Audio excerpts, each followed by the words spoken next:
Hey, welcome to episode number 168 of the Ask Vishwanath show. It's a beautiful afternoon here and I hope you're having a great day. And today is part 8 of 7 days to a happier life. So actually we're across 7 days into 8 days. We just want to give a little bit more, push back to the center so that we all are, really wonderfully seated in the center.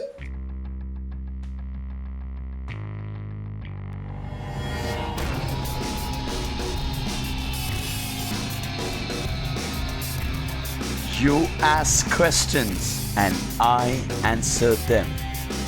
This is the Ask Sri Vishwanath show.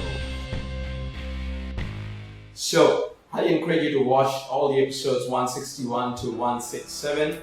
I'm not going to go through a recap because the recap is almost getting into an episode. So, let me just give you more perspectives. Here's what it is. Krishna says, in whatsoever manner beings reach me, in that very manner I resort to them. Roads on all sides lead to me. In whatsoever manner beings reach me, in that very manner I resort to them. Roads on all sides lead to me. So, it all depends on your positioning. If you're hovering around the outer circle, that's how you will see the world. If you're hovering around the center, if you're positioned in the center, that's where you will meet up with Krishna. You'll get all the nature of that consciousness directly.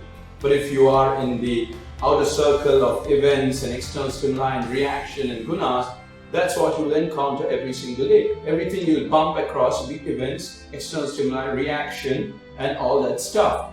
And if you are at the center, that's what you will get. So in whatsoever manner beings reach me, in that very manner I resort to them. Roads on all sides lead to me. I mean, in the end, we all have to converge here. Very, very important and very beautifully explained. So, in yesterday's episode, we talked about, time dilation, which is the same time, like if on Earth, if the scientists measured that between two events, distance being same between two events A and B, A and B, the time taken to do a certain event is more on Earth than on space. So they found out that if you spend like 50 years on space, it's like 60 years have passed by. So you age fast on Earth than on space. So it's like almost you save 10 years. I mean, I'm not exactly sure of the time, but that's what it is. And we found out that the reason was because on Earth there are gravitational forces which make the time move faster, whereas in space, because the gravitational forces not being there or being very less or whatever, not being there, the time taken to do two events is less. And that's very interesting, right? Because on Earth, we are all concerned about doing things quicker, right? And so that's very, so today we are going to have a different perspective of time, because I want you to look at time as very differently. So here's what, we've got two options. You see, most of us think that, there's a clock ticking, right? We get up, there's a clock ticking, and we think that, there's time, and that is what makes us think, right? I mean, it just comes to us, oh my gosh, it's 10 o'clock, I gotta do this. Oh my gosh, it's 12 o'clock, I gotta do this. But here's what it is, that if you notice carefully,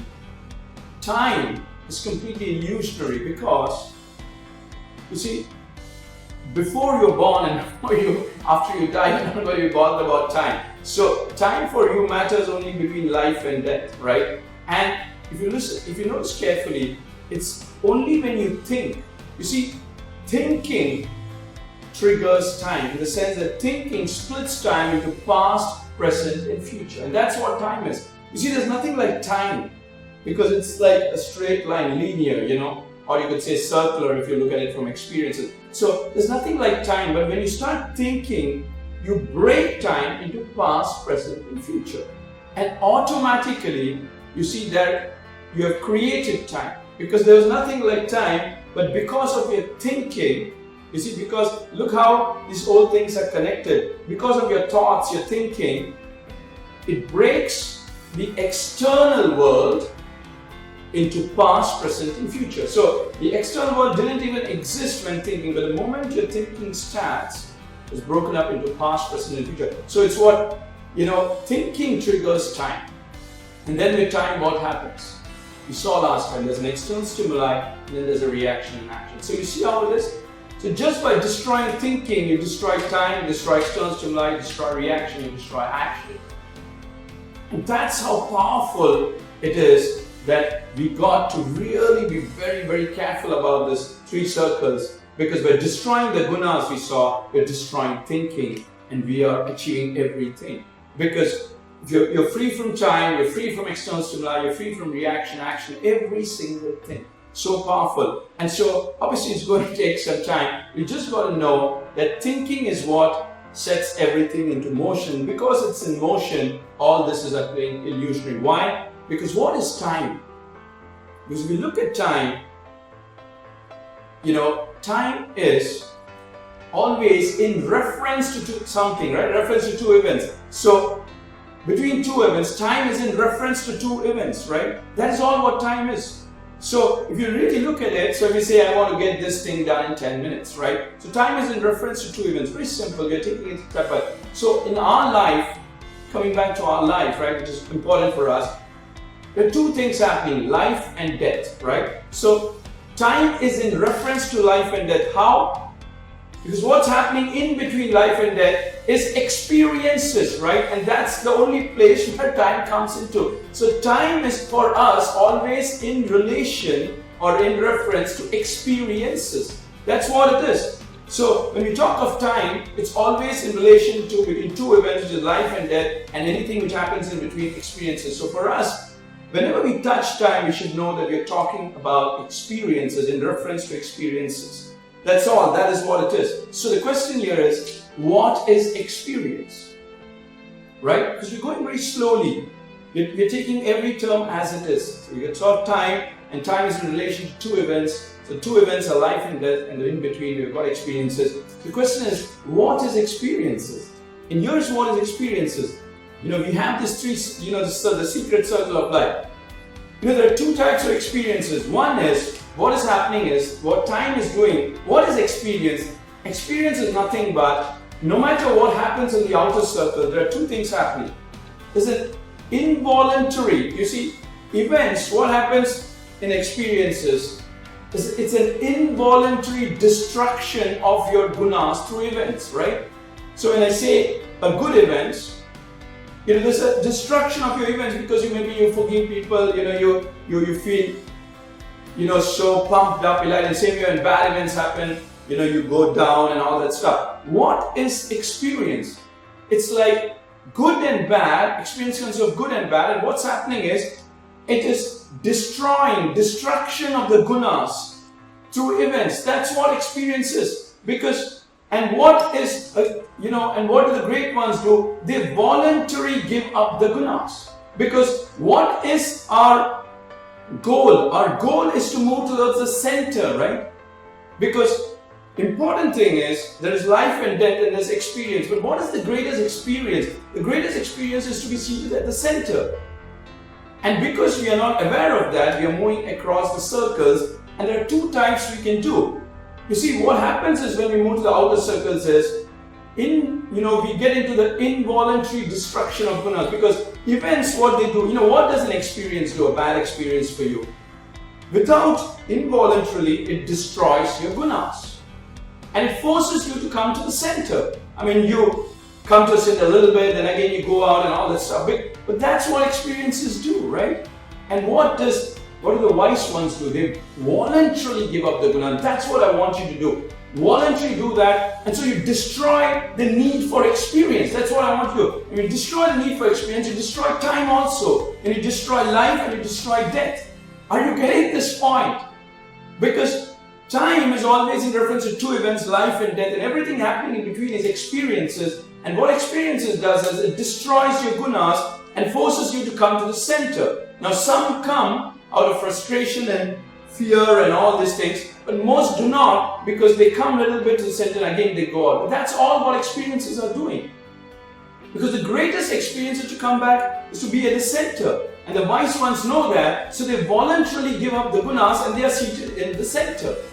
So for them, they don't need an outer experience, and the outer experience doesn't happen to them also. They're detached from that. You see how it is? By destroying the need for experiences, they destroy life, they destroy death, and they destroy the birth and death, and they destroy everything in between. And all they are seated at the center, and they destroy time, and so they're eternally free.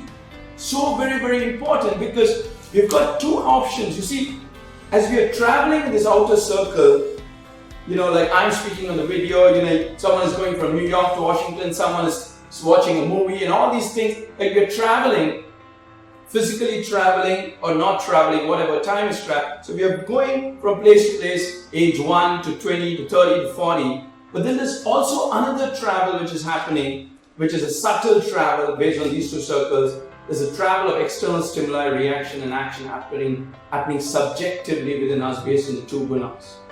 And most of us don't notice that, but it's these subtle things which is also traveling. You see, when I say I'm traveling from New York to Washington, it's because of these two things, because this is also traveling.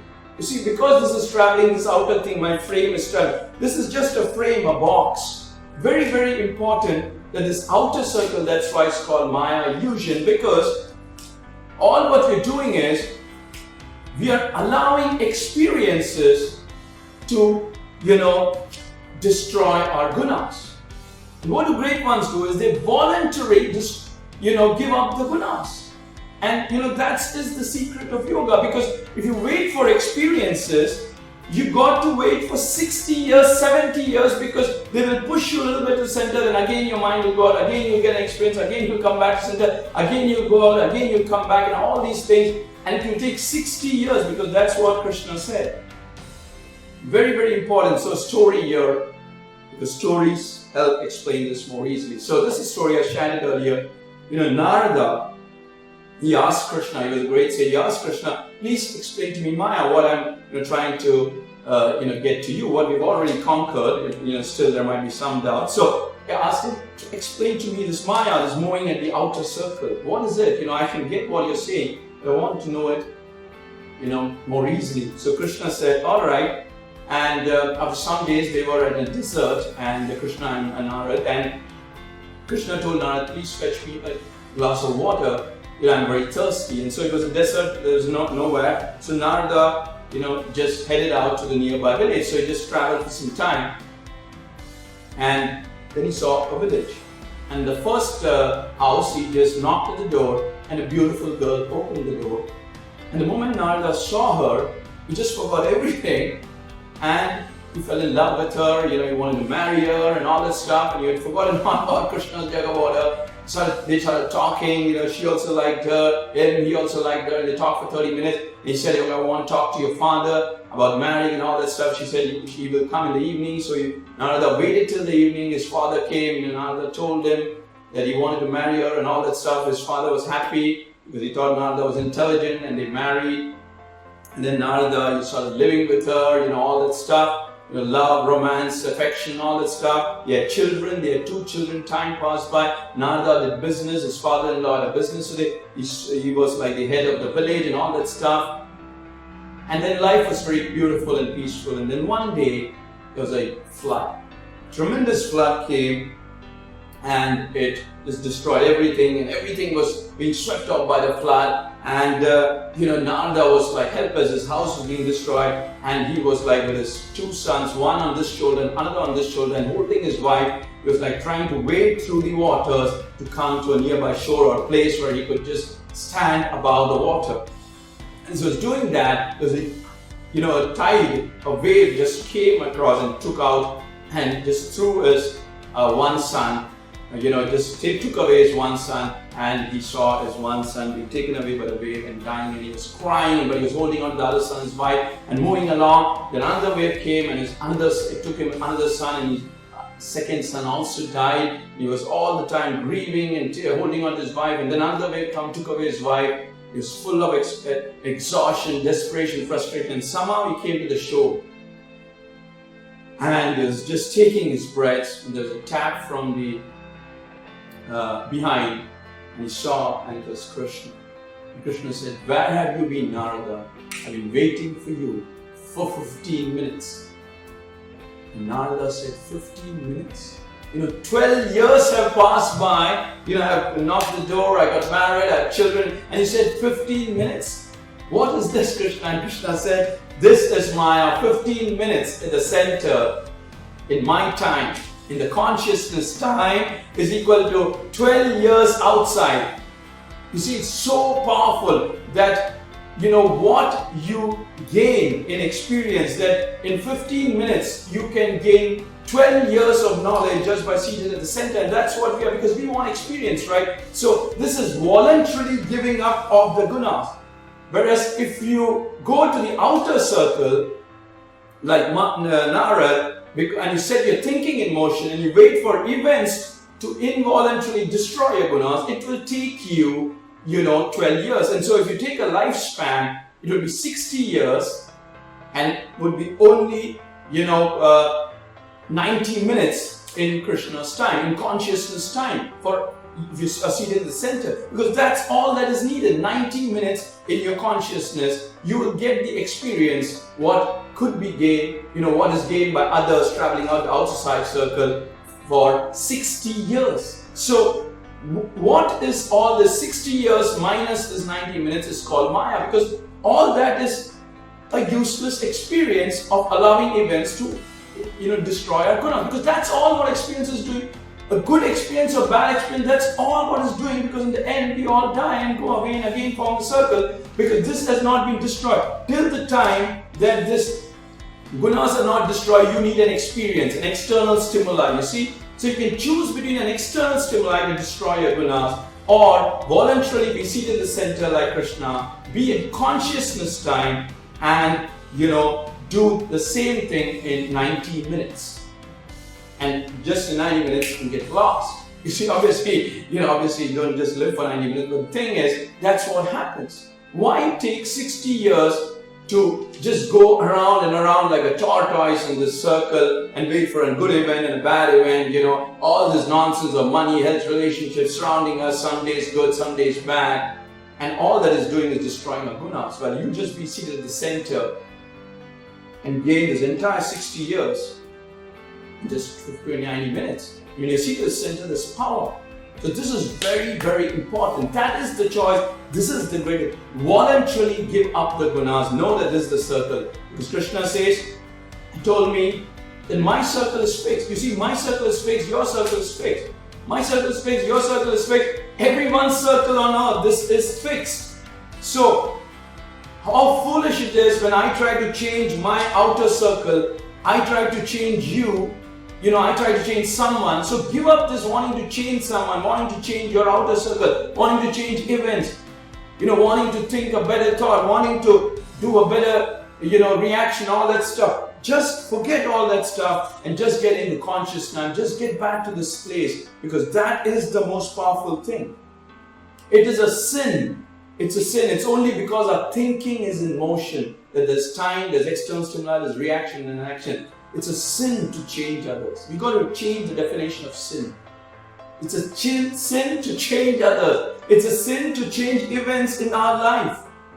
It's a sin to get disturbed by thinking. If you destroy your thinking, if you destroy the tendency to change others, if you destroy, the tendency to change the outer circle of events, you would be peaceful at the center, and in 90 minutes you would have gone through this whole thing, which others took 60 years. They'd say, oh, I did this, I did that, that happened, this happened, that happened. But what is the whole thing? What's the whole thing? Here's what Krishna explains this in a single word. All works without exception culminate in the knowledge of Brahman. Krishna says all works, all experiences without exception culminate in the knowledge of Brahman.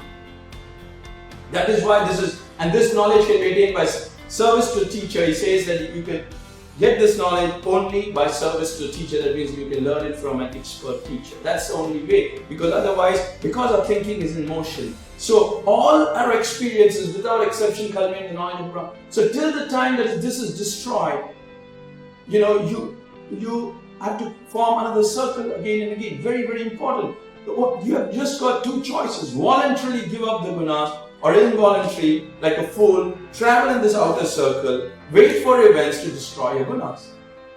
voluntarily give it up. Love more, forgive more, because those are the traits of the center. Otherwise you'll have to form a circle again and all this thing, education. If someone sends me to school, I will die and go to the school. What stupidity they have filled my mind, even though I've got very good degrees in finance. All this nonsense, getting up and getting into all these things. Why get into this trap?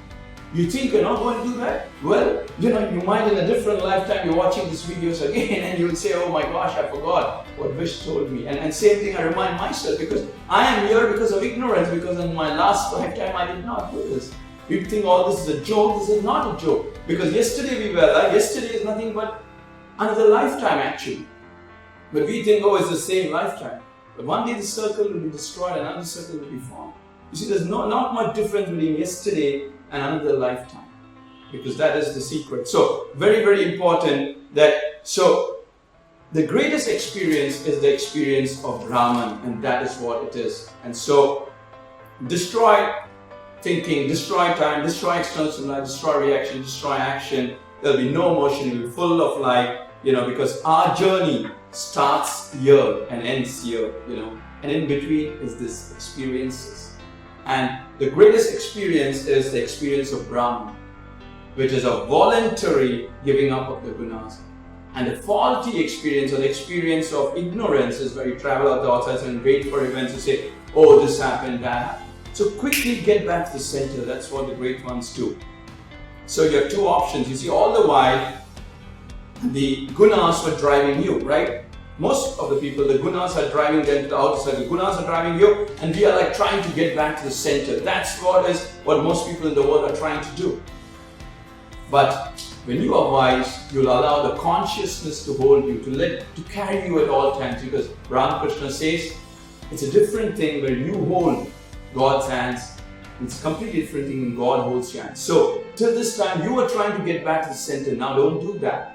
And the gunas are chasing you. Now, allow the consciousness to hold you, to carry you like a little child. Let it carry you, and to be wonderful. Ramakrishna says that, like the cat, he says the mother cat puts the kitten somewhere in the bed, sometimes on the floor, sometimes in the kitchen. Ramakrishna says, I am like the kitten. I don't complain with my mother, which means the mother earth, the goddess Kali.